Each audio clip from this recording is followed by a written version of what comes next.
Welcome back everyone and good morning to all of you guys. So आज की कहानी मेरी जुबानी इस ऑसम सी सुबह पर और ऑसम से रिलेशन के साथ आपका और हमारा जो रिलेशन है बॉस छोड़ेंगे नहीं जब तक फोड़ेंगे नहीं। ओके, अपने एग्जाम को बढ़िया से क्रैक करके आएंगे और स्टार्ट करते हैं उसके रिगार्डिंग आज की एक कहानी। ओके, तो सारे कंसेप्ट सीखने वाले हैं क्योंकि आज बेहतरीन सा एक टॉपिक है जैसे मैंने लिखा इलेक्ट्रोमैग्नेटिक इंडक्शन के कुछ क्वेश्चन, कुछ ऑसम से कंसेप्ट वाले क्वेश्चंस मैं यहाँ पे डिस्कस करने वाला हूँ। टॉप 10 से जैसे मैंने आपको बोल रखा है टॉप 15 तक के जो न्यूमेरिकल होते हैं उसके इन बिटवीन जितने भी क्वेश्चन होंगे सारे कंसेप्ट को कवर करेंगे और जो इंपॉर्टेंट होंगे, थोड़े टिपिकल होंगे, थोड़े अच्छे होंगे, थोड़े ट्रिकी होंगे, थोड़े फॉर्मूला डिपेंडेंट भी तो होंगे। और उसी टाइप के क्वेश्चन तो एग्जाम में आते हैं, हर साल आते हैं भाई। तो अगर एक भी क्वेश्चन आया तो मस्त तरीके से आप फोड़ के आना, 4 मार्क्स आप बना के आना, ठीक है कि नहीं। तो स्टार्ट करते हैं आज की कहानी और एक बेहतरीन से न्यूमेरिकल प्रॉब्लम के साथ बेहतरीन से सुबह को आज स्टार्ट कर लेते हैं बॉस। दोस्तों पढ़ाई करते रहना मस्त तरीके से, पॉजिटिव माइंडसेट के साथ प्रैक्टिस करते रहना, बस प्रैक्टिस करते रहना। अपने रिवीजन को जितना अच्छे से रिवीजन कर सकते हो उतना रिवीजन करो, उतनी प्रैक्टिस करो। अपनी शॉर्ट कमिंग्स जो है, जो आप मॉक टेस्ट दे रहे हो उनकी शॉर्ट कमिंग्स को उनको सॉर्ट आउट करो। जो भी गलती आपसे होती है, क्वेश्चन जो भी गलत हो जाते हैं आपसे कहीं पे मॉक टेस्ट अगर आप अपेयर कर रहे हैं, सो वो नेक्स्ट टेस्ट तभी देने जाना है जब वो सारे के सारे क्वेश्चन जो आपके गलत हुए थे पिछले मॉक टेस्ट में वो आप सही करके जाओगे, उनके कंसेप्ट सीख के जाओगे, उनके फॉर्मूला सीख के जाओगे, राइट। ये बिल्कुल आपने मान के रखना है। और जो ये सीरीज चल रही है ये आपके लिए ऑसम तरीके से आपकी हेल्प करने वाली है आपके एग्जाम में आपके क्वेश्चन सॉल्व करने के लिए। तो आज का पहला क्वेश्चन इलेक्ट्रोमैग्नेटिक इंडक्शन का, here we go. So here is the question आपके सामने है, जल्दी से आप इसको देख लो। इसमें जो कंसेप्ट है, ग्राफिकली अगर कोई क्वेश्चन आएगा तो आप कैसे डील करके आने वाले हैं, बहुत इजीली आपको सिखाने वाला हूं बॉस, ठीक है। तो यार उसने सीधा सा बोला, देखो आप पढ़ते रहेंगे क्वेश्चन में जो भी है कि एक कॉइल है, current in a coil varies with the time as shown in the figure, the variation induced EMF with respect to time would be. मतलब एक ग्राफ आपको दे रखा है, देखो सीधी सी बात है, आप समझो पहले क्वेश्चन। ये बहुत आसान क्वेश्चन है, बहुत ही आसान है, बस थोड़ा सा मैथमेटिकली आपको स्ट्रांग रहना पड़ेगा, ठीक है। तो आई वर्सेस टी ग्राफ दे रखा था सर, आई वर्सेस टी ग्राफ, करंट का टाइम के अकॉर्डिंग वेरिएशन हो रहा है, इंक्रीज करी, ग्राफ के अकॉर्डिंग इंक्रीज कर रही है, फिर मैक्सिमम होने के बाद कहीं कांस्टेंट हो गई, फिर डिक्रीज करी, देख सकते हो आप ग्राफ जो दे रखा है मैं उसी को बना रहा हूं, ठीक है, और फिर जीरो हो गई, ये जीरो है। जब ये ग्राफ टाइम एक्सिस पे टच कर रहा है, मतलब ये जीरो करंट है और ये जीरो से स्टार्ट होके इंक्रीज कर रहा है लीनियरली, ये लीनियर फंक्शन है। लीनियर मतलब अगर आप बोलो कि ये करंट यहां से यहां तक कैसे वेरी कर रही है, तो करंट टाइम की पावर 1 पे डिपेंड कर रही है यहां से यहां तक, और ये करंट यहां से यहां तक टाइम पे डिपेंड ही नहीं कर रही है, ठीक है। अगर O से A ले लो और A से B ले लो तो ये करंट यहां कांस्टेंट हो गई है, जो भी होगी ये कांस्टेंट हो गई, क्योंकि ये देखो पैरेलल टू टाइम एक्सिस है, इसको कांस्टेंट कहते हैं। और ये करंट जब यहां से ग्राफ नीचे आ रहा है तो डिक्रीज कर रही है क्योंकि ये टाइम एक्सिस की तरफ आ रहा है और नेगेटिव स्लोप के साथ। ये देखो एंगल जो ये बना रही है that is less than 90 degree, तो उसकी स्लोप पॉजिटिव है, मतलब इसकी स्लोप पॉजिटिव है। इसको मीनिंग आगे सीखने को मिलेगा। और ये जो एक्सिस से एंगल बना रहे हैं, देखो ये 90 डिग्री से ज्यादा दिख रहा है तो ये स्लोप नेगेटिव है बट डिक्रीज कर रही है लीनियरली, समझ गए आप, ठीक है। हाँ, फंक्शन वैसे ही रहेगा, फंक्शन ऐसे ही रहेगा बट नेगेटिव स्लोप के साथ रहेगा, ऐसे समझो आप, ठीक है। और ये वाला जो ग्राफ है यहां से यहां तक, C से D तक आगे जो भी है, यहां करंट जीरो हो रखी है, यहां करंट जीरो हो रखी है, बस इतना समझो। तो ग्राफ को स्टडी कैसे करना है ये भी बता दिया, यही था ना ग्राफ, यस यही था। टाइम पीरियड दे रखा है उसने T/4, T/2, 3T/2 और दिस, यानी यहां पे टाइम है T/4 और ये जो टाइम है यहाँ पे T/2, तो ये जो टाइम है यहाँ पे 3T/4 और यहाँ पे जाके एक साइकिल कंप्लीट होता है, एक time period that is T। ये पूरा ग्राफ एक पूरे टाइम पीरियड T में दे रखा है आपको, यहां से यहां तक का टोटल टाइम आप देख सकते हो T है, ठीक है। हमसे पूछ रहा है कि induced DMF versus time graph बनाओ। वैसे एक फंडा बताऊं आपको, वैसे इसको डायरेक्ट भी आप बिना सॉल्यूशन करे भी बना सकते हैं अगर आपको डायरेक्ट प्रैक्टिस कर रखी है आपने और डायरेक्ट आपको अप्रोच करना आता है तो, लेकिन फिर भी कंसेप्ट सीख लो क्या जा रहा है हमारा। देखो इंड्यूस्ड डीएमएफ, सबसे पहला फैराडेज लॉ के अकॉर्डिंग जो फॉर्मूला होता है, ठीक है, तो E इक्वल टू होता है -LdI/dt। ये होता है ना बॉस, ये होता था ना, याद करो। देखो भाई E इक्वल टू क्या होता है, -dϕ/dt। यानी rate of change of flux, उस कॉइल से पास होने वाला flux with respect to time change होना चाहिए, ठीक है ना, तो वो इंड्यूस्ड ईएमएफ होता है। और फाई की वैल्यू जब आप एल आई पुट करोगे सेल्फ इंडक्शन के केस में तो L D I over D T होता है। ये है रेट चेंज होने का, करंट के चेंज होने का, इसी के अकॉर्डिंग आप ग्राफ बनाओगे, इसी के अकॉर्डिंग आप ग्राफ बनाने वाले हो। कैसे भाई, कैसे, आ जाओ भाई आ जाओ। तो कैसे देखो, सबसे पहले अगर आप ध्यान से देखो यहां से यहां तक, मैं डायरेक्ट टेक्निक बता रहा हूं आपको, ठीक है। तो यहां पे लिख लो आप, ये ई है और ये आपका टी है। और एक चीज का ख्याल रखना, वो क्या सर, मतलब क्या ख्याल रखेंगे हम, एक चीज का ख्याल रखना कि जो इंड्यूस्ड ईएमएफ है इसके सामने ये माइनस साइन मत भूल जाना गलती से भी। ये एल है, ये D I over D T है। अच्छी बात, हमें ये चाहिए अगर ये निकालना है, क्योंकि एल तो कांस्टेंट है भाई, है ना, हमें D I over D T चाहिए, उसके लिए हमें आई चाहिए। तो अगर आप ओ से ए तक जाओ, देखो ओ से ए तक, तो जो करंट है वो t की पावर 1 पे डिपेंड कर रही है, क्योंकि इसका ग्राफ स्ट्रेट लाइन है और पॉजिटिव स्लोप भी है। तो यहां पे जो करंट है वो डायरेक्टली प्रोपोर्शनल टू t है। तो अगर मैं यहां D I over D T निकालूंगा, डिफरेंशिएट करूंगा, तो टाइम का डिफरेंशिएशन इसका तो 1 हो जाएगा, क्योंकि इसकी पावर तो 1 है। तो 1 का मतलब कांस्टेंट, मतलब जब आप इसकी वैल्यू यहां पुट करोगे तो e की वैल्यू निकल के आएगी यहां पे माइनस एल इंटू 1, यानी e माइनस एल आएगा, यानी नेगेटिव में आएगा। मतलब इसका जो ग्राफ है देखो, वाई एक्सिस पे है ना e, तो इधर पॉजिटिव वैल्यू होती है, आपको पता है वाई एक्सिस पे, इधर नेगेटिव वैल्यू होती है। तो e की वैल्यू आ रही है यहां से यहां तक, जब i directly proportional to t है, e की वैल्यू माइनस एल आ रही है, तो कहीं यहां होगा।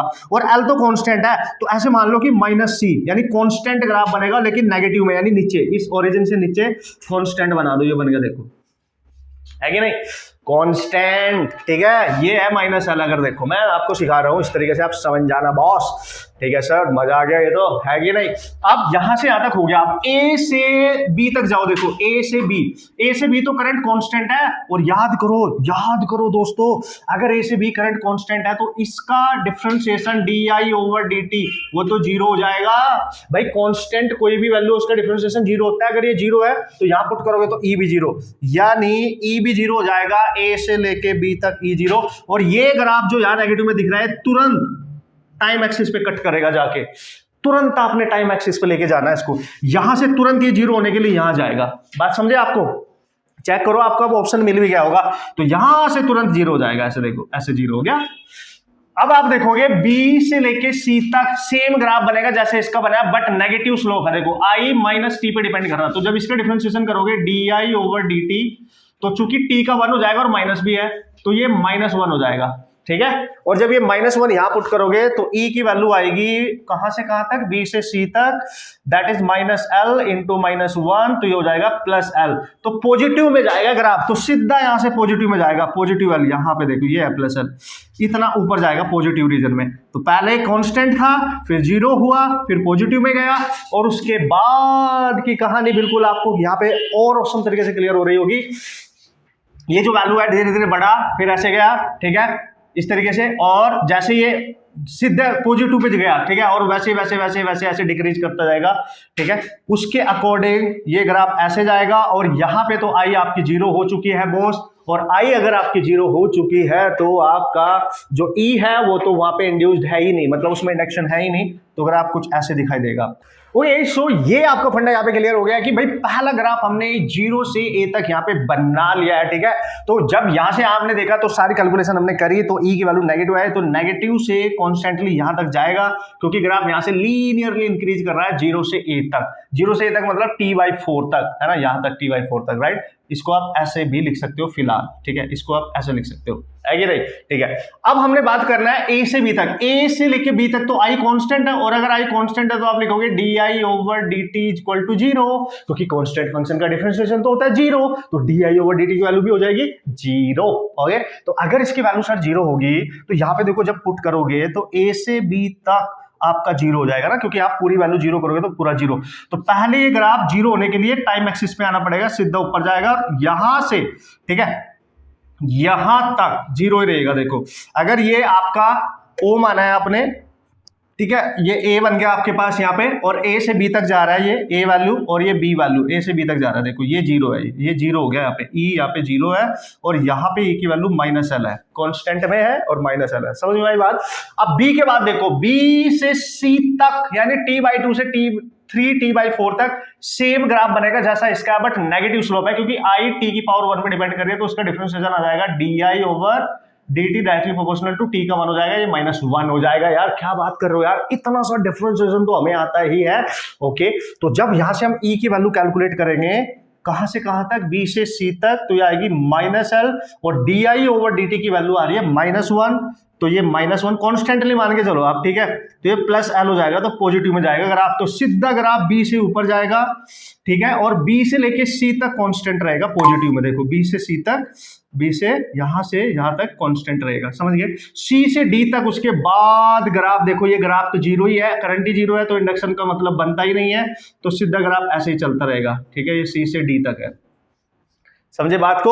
तो ऐसा ग्राफ दिखाई दे रहा है। देखो जब ग्राफ यहां पे स्लोप पॉजिटिव थी, स्ट्रेट लाइन ग्राफ था, तो नेगेटिव में कांस्टेंट मिला, जब ये कांस्टेंट हो गई करंट, तो ये जीरो मिला यहां से यहां तक, फिर ये नेगेटिव स्लोप के साथ नीचे डिक्रीज कर रहा है, तो ये पॉजिटिव में जाके मिला, देखो यहाँ +l एक तरीके से, फिर उसके बाद करंट यहाँ जीरो थी, तो यहाँ ई भी जीरो ही होगा, है ना, करंट जीरो है तो बेसिकली भी जीरो ही होगा। So this is the graph and this is how you can make the graph, है ना। आप इस तरीके से अपने ग्राफ बना सकते हो इजी तरीके से, और सिंपल सा फंडा कि E = -l di/dt को कैसे यूज करना था, इस पे फोकस करना था। इसकी वैल्यू प्लस आ रही है तो ये माइनस हो जाएगा, क्योंकि यहाँ माइनस आ गया, इसकी वैल्यू माइनस आ रही है तो माइनस माइनस प्लस हो जाएगा, उसी को देखते हुए आगे बढ़ेंगे। और अगर करंट चेंज नहीं हो रही है, तो इंडक्शन होगा ही नहीं, इंड्यूस्ड ईएमएफ जीरो होगा, ये तो पक्का है भाई। इंडक्शन कब होता है, जब फ्लक्स चेंज हो या करंट चेंज हो, ठीक है, जब वो चेंज ही नहीं होगी तो इंडक्शन हो ही नहीं सकता, ईएमएफ जीरो ही होगा। तो आपके सामने है, ऑसम है बॉस, ठीक है। होप्स आप समझ गए होंगे इसकी कहानी, मेरी जुबानी और थोड़ी सी मैथमेटिक्स, यहाँ बेसिक डिफरेंशिएशन यूज हो रहा था, दैट्स व्हाई घबराने का नहीं। आगे चलते हैं धीरे धीरे, मजा आने वाला है इस जर्नी में। हर कैटेगरी क्वेश्चन जो डिक्टो आ सकते हैं एग्जाम में, जिनका कंसेप्ट यूज हो गया, वो सब डिस्कस करने वाले हैं, मजा आएगा बॉस, बने रहना मेरे साथ पूरे लेक्चर में, ठीक है ना, मस्त तरीके से, तभी आपको फायदा होने वाला है इस पूरे लेक्चर का, राइट। कितने टाइप के क्वेश्चन आएंगे, कैसे कैसे क्वेश्चन आएंगे, उनको कैसे सॉल्व करना है, उसी टाइप के क्वेश्चन अगर फर्दर आपके एग्जाम में आ गए तो कैसे हैंडल करना सिचुएशन को, ये तभी सीखोगे जब पूरा लेक्चर कंप्लीटली ढंग से नोट्स बना के देखोगे। तो this is the next question, awesome है बॉस। इसके थ्रू आपका इस टाइप का न्यूमेरिकल टाइप का फंडा क्लियर हो जाएगा कंप्लीटली, ओके। दोनों एग्जाम में आ चुका है इस टाइप का क्वेश्चन, दोनों में, तो मस्त तरीके से करेंगे, मस्त तरीके से सीखेंगे, ओके। उसने बोला network shown in the figure the part of A complete circuit, okay, if at a certain instant the current I is 5 ampere, मतलब इस पूरे एक छोटा सा पार्ट है एक सर्किट का, इसमें करंट फ्लो कर रही है, दैट इज आई, और इसकी वैल्यू दे रखी है 5 एम्पियर किसी पर्टिकुलर इंस्टेंट पे, ठीक है भाई, and decreasing eight a rate of 10⁻³ ampere per second. और ये जो करंट है ये डिक्रीज होते हुए इसमें जा रही है, ए साइड से जा रही है बी साइड की तरफ, तो डिक्रीज होने का जो रेट है इसका, यानी रेट कैसे लिखते हैं, करंट di/dt, रेट को ऐसे लिखेंगे ना, di, यानी रेट लिखना है तो जब डिफरेंशियल फॉर्म लिखते हैं di/dt, और वो दे रखा है 10⁻³ एम्पियर पर सेकंड, क्योंकि करंट है एम्पियर, टाइम है सेकंड, तो पर सेकंड ये रेट है। और अगर वो बोले डिक्रीजिंग है तो इसकी वैल्यू कैसे लेनी है, पता है ना बॉस, अगर ये डिक्रीजिंग है तो माइनस, अगर ये डिक्रीजिंग है तो माइनस वैल्यू है। अच्छा, अगर ये माइनस है तो इसका मीनिंग क्या होगा, इसका मीनिंग यहाँ पे आपने माइनस साइन की टेंशन लेनी ही नहीं है, वो मैं यही बता दूंगा आपको, ठीक है, यही बता दूंगा तो ज्यादा मजा आएगा। बस आप लिख दो, बस न्यूमेरिकल वैल्यू लिख दो उसकी, कि भाई जो रेट है करंट के डिक्रीज होने का वो इतना दे रखा है, बस इतना लिखना, प्लस माइनस के चक्कर में पढ़ना, ठीक है ना, कंफ्यूज हो जाओगे। अब मैं बताऊंगा क्या करना है, कैसे करना है, ठीक है। तो उसने बोला find the potential difference between the point A and B, मतलब बी एंड ए पूछा है वैसे तो उसने, मतलब यहाँ पे पॉइंट पे पोटेंशियल कुछ होगा लेट्स सी वीबी, और यहाँ पे लेट्स सी कुछ पोटेंशियल होगा वीए। तो उसने पता क्या पूछा है, उसने पूछा है वीबी माइनस वीए की वैल्यू बता दो, जल्दी बता दो, जैसे पूछ रहा है, कुछ भी पूछ सकता है, वीए माइनस वीबी या वीबी माइनस वीए, तो क्या फर्क पड़ रहा है। हमने जब भी कभी, याद करो, जब भी कभी करंट इलेक्ट्रिसिटी में हमने सीखा था KVL, Kirchhoff's voltage law, second law जो होता था हमारा, जब भी कभी पोटेंशियल डिफरेंस पूछता है किसी दो पॉइंट के बीच में, करंट इलेक्ट्रिसिटी वाला केस होता है ना, उसमें ज्यादा इंडक्टर कॉइल भी यूज कर सकते हैं, तो हमेशा केवीएल यूज करना है, और क्वेश्चन को बहुत इजीली आप सॉल्व करके आ सकते हैं, ध्यान से समझो। तो ये है, सबसे पहले आपको ये देखना है, ये तो रेजिस्टेंस है, बढ़िया है, ये बैटरी है, कोई टेंशन नहीं है, लेकिन ये इंडक्टर कॉइल है और इसमें लिखा है 5 मिली हेनरी, इसका मतलब होता है 5 मिली हेनरी, इसकी एल की वैल्यू है, सेल्फ इंडक्टेंस कोएफिशिएंट। तो इस इंडक्टर कॉइल में हमें पता है करंट इंड्यूस होती है, जिसकी वजह से पोटेंशियल इंड्यूस हो जाता है, वो निकालना पड़ेगा पहले, और वो डिपेंड करता है di/dt का रेट डिक्रीजिंग है या इंक्रीजिंग है। तो ध्यान रखना है दोस्तों हमेशा कि ये जो कॉइल है ये एक बैटरी की तरह काम करेगी, सपोज करो मेन करंट किधर से आ रही है, ए साइड से मेन करंट इधर से आ रही है, पहले तो इधर देखो, और इस कॉइल में ऐसे एंटर करेगी, तो अगर इसमें ये जो करंट जा रही है ये डिक्रीजिंग रेट से जा रही है, उसने बोला ये डिक्रीजिंग रेट से जा रही है, ठीक है, डिक्रीजिंग रेट से। तो ये जो कॉइल है ये एक बैटरी बन जाती है और ऐसी बैटरी बनती है कि उसका जो नेगेटिव टर्मिनल है वो करंट की, ये जो करंट जिधर से आ रही है उसके डायरेक्शन में है, पॉजिटिव टर्मिनल उससे अवे होगा। मतलब इस कॉइल को हटा के इसकी जगह आप एक बैटरी लिखेंगे ऐसे, ऐसे ये माइनस और ये प्लस, बस कॉइल को हटा देना, ये बैटरी लगा देना, क्योंकि करंट इधर से आ रही है तो उस साइड में नेगेटिव और उसके अपोजिट साइड में पॉजिटिव वाला टर्मिनल होना चाहिए, ये याद रखना। अच्छा सर अगर ये पॉजिटिव होता मतलब ये इंक्रीजिंग करंट होती, तब ये है डिक्रीजिंग के लिए, फॉर डिक्रीजिंग करंट, ये कंसेप्ट बता रहा हूं याद रखना आगे के लिए, फॉर इंक्रीजिंग करंट। अगर ये इंक्रीजिंग होती तो हम ये बैटरी का पॉजिटिव टर्मिनल इधर कर देते लेफ्ट में और जो नेगेटिव है वो राइट में कर देते, फिर तब ऐसे करते, तब आप इस कॉइल को हटा के ऐसे लगाते बैटरी। इस क्वेश्चन में इस कॉइल को हटा के बैटरी ऐसे लगानी है, तो चलो लगा दो, बस हो गया काम। तो ये हो गया आर, ये हो गया बैटरी एज इट इज, और इस कॉइल को हटाएंगे यहां से यहां तक और इसकी जगह एक बैटरी लगा देंगे, ये वाली माइनस और ये प्लस, और ये हो गया बी। इस बैटरी का जो पोटेंशियल होगा, क्योंकि ये कॉइल है उसको ई लिखेंगे, इंड्यूस्ड ईएमएफ, वो तो फॉर्मूले से निकाल लेंगे। और इसका ऑलरेडी दे रखा है 15 वोल्ट और इसका ओम दे रखा है 1, और ये पॉइंट ए है और इधर से करंट आ रही है 5 एम्पियर। अब कोई टेंशन ही नहीं है। अब जो कॉइल आपने बैटरी बनाया जिस कॉइल का, वो ई निकाल लो उसका पोटेंशियल, तो उसका पोटेंशियल निकालोगे आप L D I over D T से, फिर यहां माइनस साइन ले लोगे, क्योंकि माइनस साइन ऑलरेडी उसका बैटरी को बनाने में यूज हो चुका है, तब आप मैग्नीट्यूड ही लेते हो, बस ये ध्यान रखना, ठीक है। तो ई की वैल्यू यहां से लेकर लेंगे एल है 5 मिली मतलब -3, D I over D T, decreasing rate कितना है 10⁻3। देखो ये प्लस ये माइनस कैंसिल, तो ई आ गया 5 वोल्ट, है कि नहीं बॉस?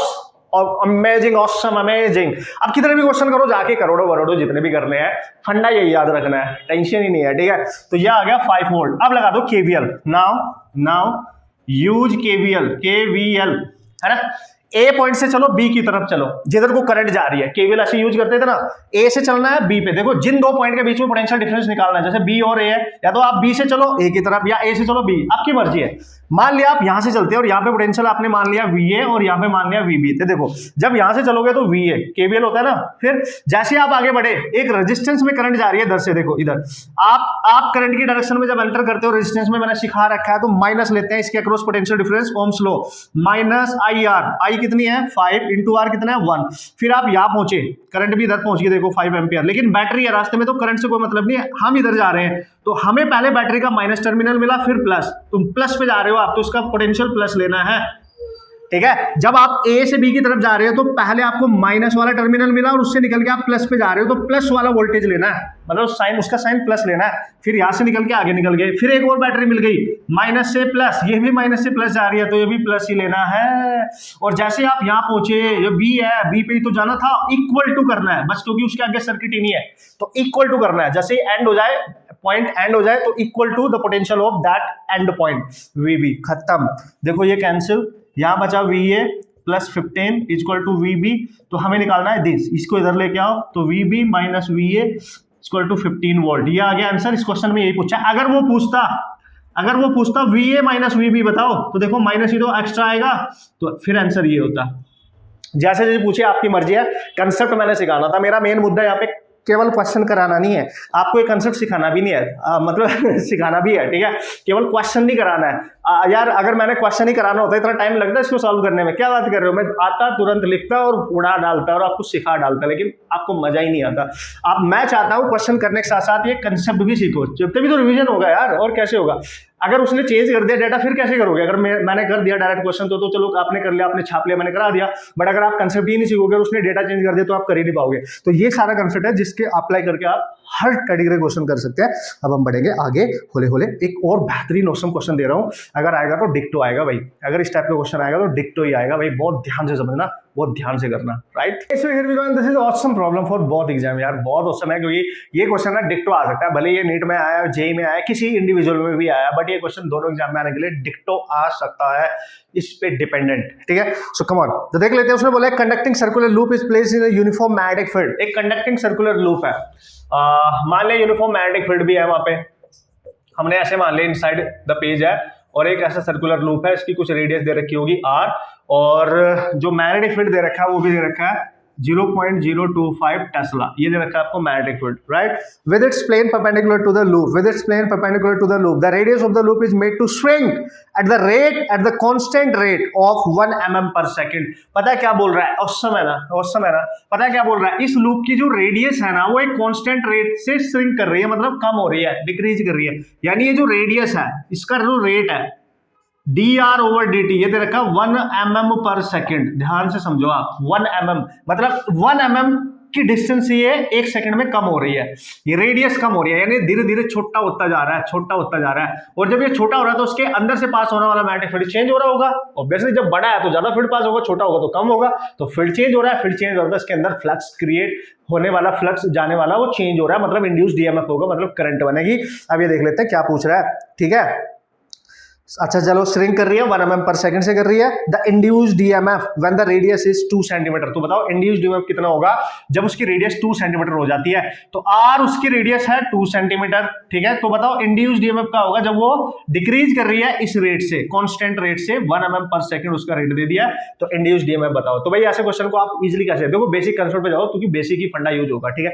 जब भी ई निकालें तो ई क्या होता था, -d∅/dt, याद करो पहली बात तो एक चीज और देख लो, उसमें इसका जो आंसर है वो पॉजिटिव है तो आप मैग्नीट्यूड ही लेंगे, मतलब ये माइनस साइन आपको लेने की जरूरत नहीं है, you have to take magnitude only, right. तो आप क्या लिखेंगे, यही बेसिक फंडा है। तो फ्लक्स क्या होता था, B इंटू ए होता था, बिल्कुल सर, B तो कांस्टेंट हो गया, ये इसको बाहर ले लो सर, ठीक है, तो B बाहर ले लो, तो d/dt जो चेंज हो रहा है उसको अंदर रखना है डिफरेंशिएशन में, A, और एरिया क्या होता है लूप का सर्कुलर, πr², ठीक है, तो पाई भी बाहर आ जाएगा, तो पाई कांस्टेंट अंदर बचा d/dt और r², चूंकि r टाइम के रिस्पेक्ट में चेंज हो रहा है तो हमें इसको डिफरेंशिएट करना पड़ेगा, तो जब इसको डिफरेंशिएट करोगे तो देख लो ना जरा, तो यार r स्क्वायर का डिफरेंशिएशन क्या होगा, it's just like x square का differentiation with respect to time, तो पहले लिखेंगे 2x यानी 2r इंटू r का हो जाएगा dr/dt, भाई यही तो होता है, सिंपल डिफरेंशिएशन है यार, क्या बात कर रहे हो यार, है कि नहीं।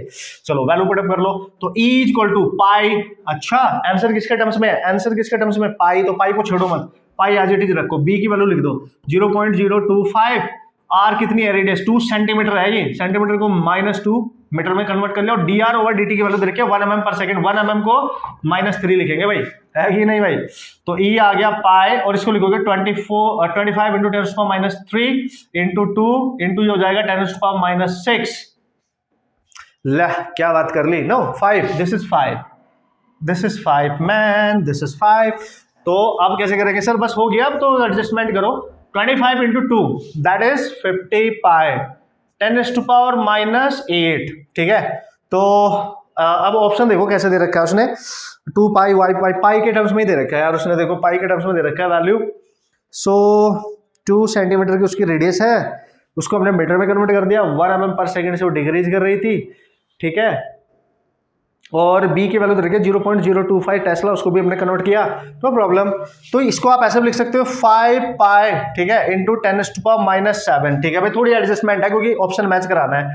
अब क्या कर सकते हो सर, अब मैं पता क्या कर सकता हूँ, हाँ उसने माइक्रो में लिखा है, माइक्रो टेस्ला, तो माइक्रो बना दो उसका, माइक्रो बनाने के लिए आपको क्या करना पड़ेगा, 10 से मल्टीप्लाई करो, 10 से डिवाइड कर दो, ठीक है, तो 10 से मल्टीप्लाई करो, 10 से डिवाइड करो, तो -7, एक 10 हटा के मैंने नीचे लेके आ गया, ठीक है, तो ये 6 हो जाएगा, अब देख लो 6, और इससे कैंसिल हो जाएगा, तो 1/2 आ जाएगा, पाई आ जाएगा, इंटू 10⁻⁻6 आ जाएगा, और बात बन गई π/2, और इसको बोलते हैं माइक्रो, तो micro volt, π/2 micro volt, this is your E, ठीक है, π/2 माइक्रो वोल्ट। एडजस्टमेंट करना था, आंसर ऑलरेडी आ चुका था आपका, ये वाला आंसर यहीं पे हो चुका है, बट उसने ऑप्शन के अकॉर्डिंग सॉल्व कराया, तो हमने 8 पावर को पहले 7 बनाया क्योंकि 0 हटाया, फिर इस 7 से एक 10 यहाँ से नीचे लेके गए, 5 से कैंसिल हुआ, जो बचेगा ये माइक्रो बन जाएगा, क्योंकि माइक्रो बनाने के लिए 10⁻⁻6 चाहिए ना यार, बात खत्म, ठीक है। होप सो आप समझ गए होंगे, इस टाइप का अगर क्वेश्चन आएगा तो आप आगे आप सॉल्व करके आ सकते हैं मस्त तरीके से, कंसेप्ट आपके सामने, ओके बॉस। तो this is the next question, देखो कितना बेहतरीन सा क्वेश्चन है,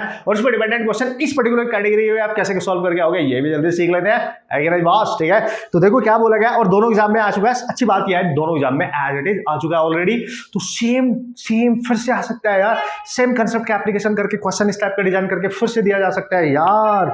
तो उसने बोला a thin semi circular conducting ring है जिसकी रेडियस r है, is following with a vertical plane with its plane, है ना, vertical in horizontal magnetic field, ऐसे बोल रहा है, ठीक है, हॉरिजॉन्टल मैग्नेटिक फील्ड है, वर्टिकली वो नीचे गिर रहा है, ठीक है, तो ऐसा मैग्नेटिक फील्ड है, देखो ऐसा ऐसा ऐसा, बॉस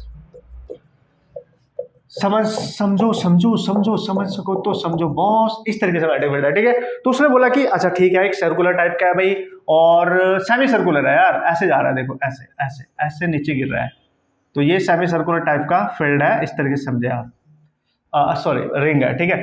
तो ये इसका एक एंड, ये इसका एक एंड, तो यहाँ पे अगर इसको मैं मिला दूं तो ये इसका सेंटर बन जाएगा बिल्कुल, और ये इसकी कुछ रेडियस बनेगी, बिल्कुल बनेगी आर, तो इस तरीके का रिंग है, ठीक है सर। और रिंग को उसने नाम भी दिया, क्या नाम दिया, एम क्यू एन, ठीक है, यानी ये एंड को एम और ये एन और इसको दिया नाम क्यू, बढ़िया बढ़िया जी बढ़िया, बहुत बढ़िया।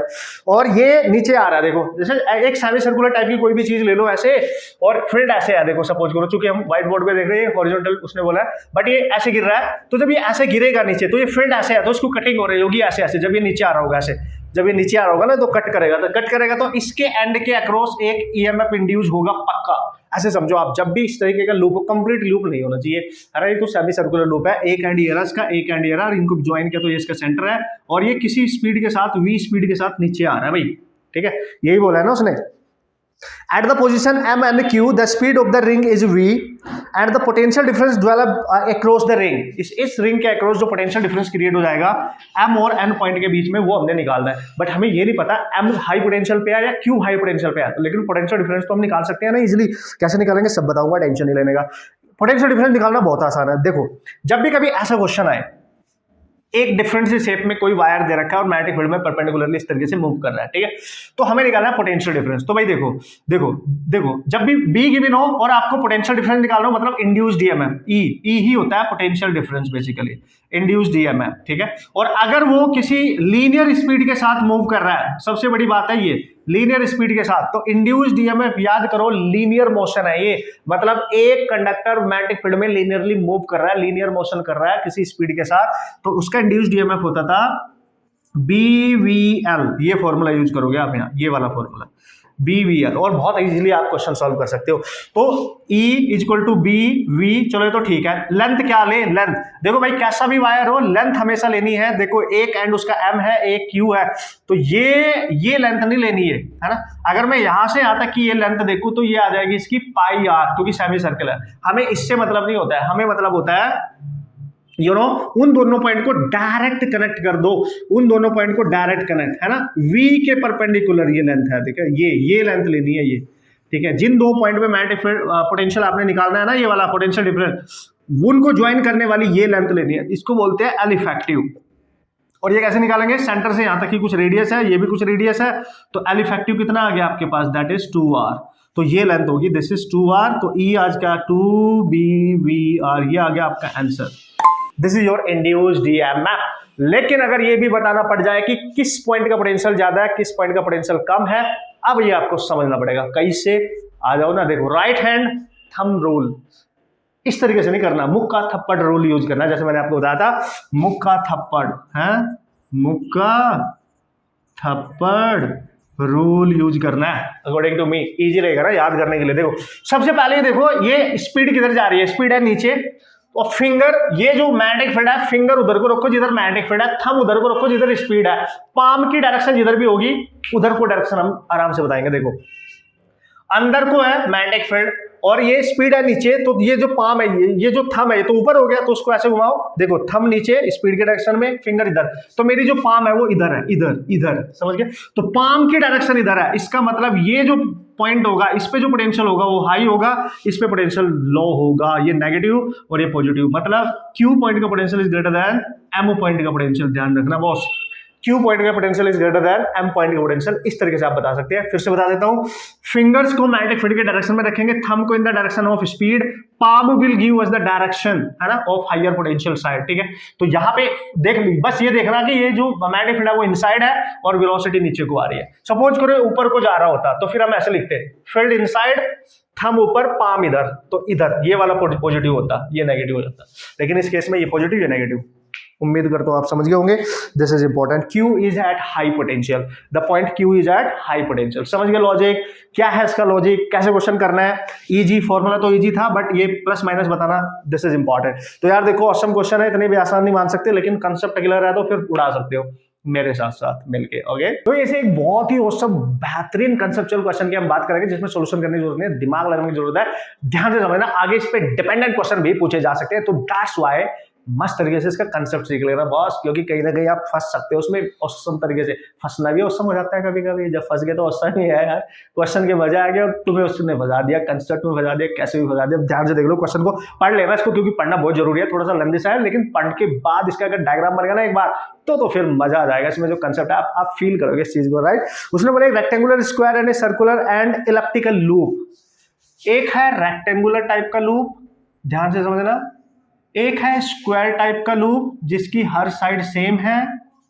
एक है सर्कुलर टाइप का लूप और एक है इलिप्टिकल टाइप का लूप, इलिप्स, अंडा, समथिंग लाइक दैट। ओके, ये हो गया रेक्टेंगुलर, ये हो गया स्क्वायर, ये सर्कुलर और ये इलिप्टिकल, राइट। ऐसे है, देखो 4 लूप्स दे रखे हैं ना। बिल्कुल सर, एक्स वाई प्लेन में है, मूव कर रहे हैं out of the uniform magnetic field with constant speed v equal to V I cap. मतलब एक्स वाई प्लेन बना दो पहले तो। देखो ये x है, ये y है, ठीक है, और यहां फील्ड दे रखा है ऐसे, है ना। उसने बोला जो फील्ड है वो इनसाइड है, परपेंडिकुलर नेगेटिव जेड एक्सिस में है। देखो ना भाई, नेगेटिव जेड एक्सिस तो अंदर ही होगी ना, ठीक है। इस तरीके से दे रखा है, ये फील्ड है, मान लिया ऐसे दिया ऐसे। और जो ये लूप्स है ये सारे इधर को जा रहे हैं, क्योंकि ये पॉजिटिव एक्स एक्सिस है, ये पॉजिटिव एक्स एक्सिस है आपकी, तो इस डायरेक्शन में सारे के सारे जा रहे होंगे इधर को, ठीक है। ये पॉजिटिव एक्स एक्सिस है, क्योंकि आई वेक्टर तो इधर ही है ना। तो अगर ये रेक्टेंगुलर लूप जाएगा, देखना वो बाहर निकल रहा है, तो पता है रेक्टेंगुलर लूप जब बाहर निकलता है किसी स्पीड v के साथ, पॉजिटिव डायरेक्शन में, ऐसे क्वेश्चन के अकॉर्डिंग, ठीक है। तो पढ़ लेते हैं।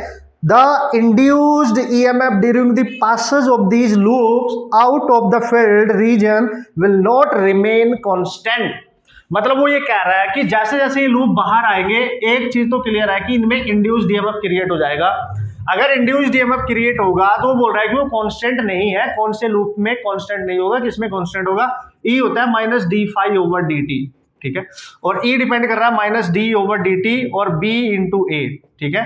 तो B यहाँ कांस्टेंट है, A पे डिपेंड करेगा किसका एरिया यूनिफॉर्मली वेरी कर रहा है, किसका नॉन यूनिफॉर्मली वेरी कर रहा है। तो एरिया को चेक करना है बस आपने, राइट। तो आपका E का बारे में आपको पता चल जाएगा। ये तो कर रहा है कंसेप्ट। अब आ जाओ, जब आप रेक्टेंगुलर लूप की बात करोगे तो देखो जैसे जैसे बाहर आएगा, देखो इस तरीके से, तो यार ये रेक्टेंगुलर टाइप का है। जैसे जैसे बाहर आएगा तो ये वाला एरिया, ये वाला एरिया, या फिर ये वाला एरिया, या फिर ये वाला एरिया, ये यूनिफॉर्मली वेरी करेगा, ठीक है। यूनिफॉर्मली वेरी करेगा क्योंकि रेक्टेंगुलर टाइप का है। देखो जब ये पूरा अंदर था तो कोई नहीं होगा, पूरा अंदर है भाई, यूनिफॉर्मली जा रहा है, तो कोई इंड्यूस्ड EMF। जैसे जैसे बाहर निकलेगा तो यूनिफॉर्मली इसका एरिया वेरी करेगा, कहीं ज्यादा कहीं कम नहीं है। आप देख सकते हो ये लेंथ, ये विड्थ, फिर ये विड्थ भी बढ़ेगी, ये लेंथ एज इट इज रहेगी, विड्थ उसी के अकॉर्डिंग इसका एरिया बढ़ता रहेगा, ठीक है। तो यूनिफॉर्मली वेरी करता है इस केस में। अगर वो स्क्वायर टाइप का है सर, तो देखो अगर ये स्क्वायर टाइप का तो भी एक ही बात है, तो भी एक ही बात है। देखो भाई, तब भी इसी तरीके से वेरी करेगा, तब भी इसी तरीके से। तो ये रेक्टेंगुलर, ये स्क्वायर है, मतलब इनका एरिया जो होगा वो कांस्टेंट ही रहेगा इस केस में। बट अगर आप थोड़ा दिमाग लगाओ कि यार सर अगर ये सर्कल होता, अगर सर्कल अंदर है और जब वो बाहर आएगा, आप खुद ही इमेजिन करो कि जब सर्कल यहां पे है, देखो यहां, अब इसका एरिया इतना तो बाहर हो गया, अब ये नॉन यूनिफॉर्म टाइप है, देखो ये इतना एरिया चेक करो इस तरीके से। जब ये और थोड़ा सा बाहर आएगा, सपोज करो मैं यहां बना रहा हूं आपको समझाने के लिए, तो ज्यादा मजा आएगा आपको, कंसेप्ट भी क्लियर हो जाना चाहिए कि नहीं।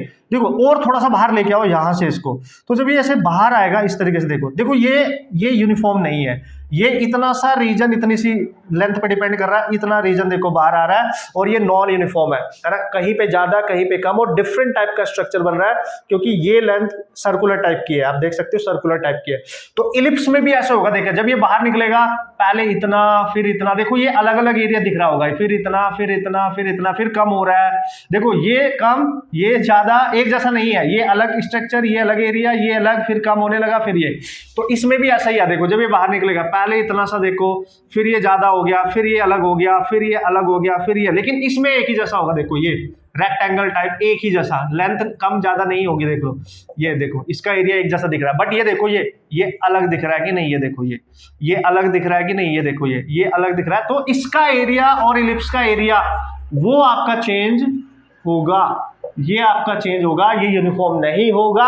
ठीक है, वो क्वेश्चन में पूछ रहा है विल नॉट रिमेन्स कांस्टेंट, किसका इंड्यूस्ड ईएमएफ कांस्टेंट नहीं होगा, जिसका एरिया कांस्टेंट नहीं है। तो इन दोनों का एरिया कांस्टेंटली वेरी नहीं कर रहा है, तो हम यहां लिखेंगे इलिप्स और सर्कल और इलिप्स का इंड्यूस्ड ईएमएफ इस पर्टिकुलर क्वेश्चन में आपका कांस्टेंट नहीं होगा। The circular and the elliptical loops, very important. Hope so आप समझ गए होंगे क्या कहानी है, कैसे समझना था, कैसे करना था, थोड़ा कंसेप्ट सीखना था, थोड़ा कंसेप्ट अप्लाई करना था और क्वेश्चन सॉल्व हो जाना था, राइट। तो यही सब देखते हैं नेक्स्ट क्वेश्चन, ऑसम क्वेश्चन, बेहतरीन question, very important type of question. कितनी तारीफ मैं इसकी करूं, डिक्टो आने के लिए बॉस, डिक्टो आने के लिए कितनी तारीफ मैं इसकी करूं। चलो देख लेते हैं। उसने बोले small square loop of wire of side L is placed inside a large square loop of side capital वाली L। ठीक है, तो उसने बोला एक छोटे वाला लूप है, स्क्वायर टाइप का है, इसको एक बड़े वाले के अंदर रख दिया जाता है। चलो भाई देख लेते हैं। तो ये बड़े वाला है, ये बड़े वाला लूप है और इसके अंदर रख दिया है। ठीक है, तो इसकी साइड है L और इसकी छोटे वाले की स्मॉल l, ये इनका कॉमन सेंटर होगा, है कि नहीं। तो एक लूप के अंदर दूसरा लूप रखा गया है और जो L है वो बहुत ज्यादा है, ये वाली जो साइड है बड़े वाले की, ये छोटे वाले से बहुत ज्यादा है। ऐसी कंडीशन अप्लाई करी की है। अब उसने बोला कि the loops are coplanar and the centres coincide, वो तो हमने पहले ही कर दिया, टेंशन नहीं लेने का। ठीक है, अब वो बोल रहा है the mutual inductance of the system is proportional to, इस सिस्टम का म्यूचुअल इंडक्टेंस निकालना पड़ेगा बॉस।